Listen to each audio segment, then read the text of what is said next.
Social మీడియాను అడ్డుపెట్టి ఇజ్రాయెల్లో ప్రభుత్వాన్ని దారికి తెచ్చే ప్రయత్నం చేస్తున్నారు తీవ్రవాదులు.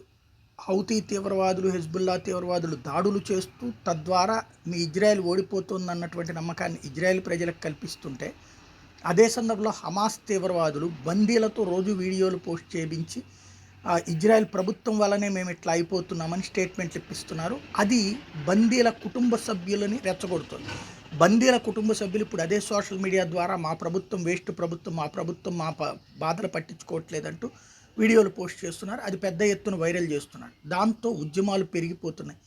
ఇక్కడ సమస్య ఏంటంటే, ఉగ్రవాది చేతిలో ఉన్నవాడిని కాపాడాలని ప్రభుత్వం అనుకుంటుంది. ఉగ్రవాది వాడిని అడ్డు పెట్టి వాడి దేశాన్ని నాశనం చేయాలనుకుంటున్నారన్న సంగతిని మాత్రం వదిలేస్తున్నారు.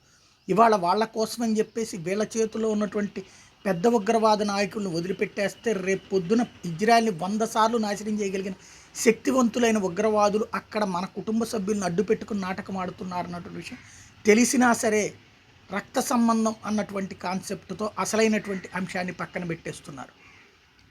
దేశం ఏమైనా పర్లేదనేటువంటి స్వార్థానికి ఇజ్రాయెల్లో ఉన్నటువంటి పౌరులు కూడా రావడమే ఇప్పుడు అసలైనటువంటి విషాదం.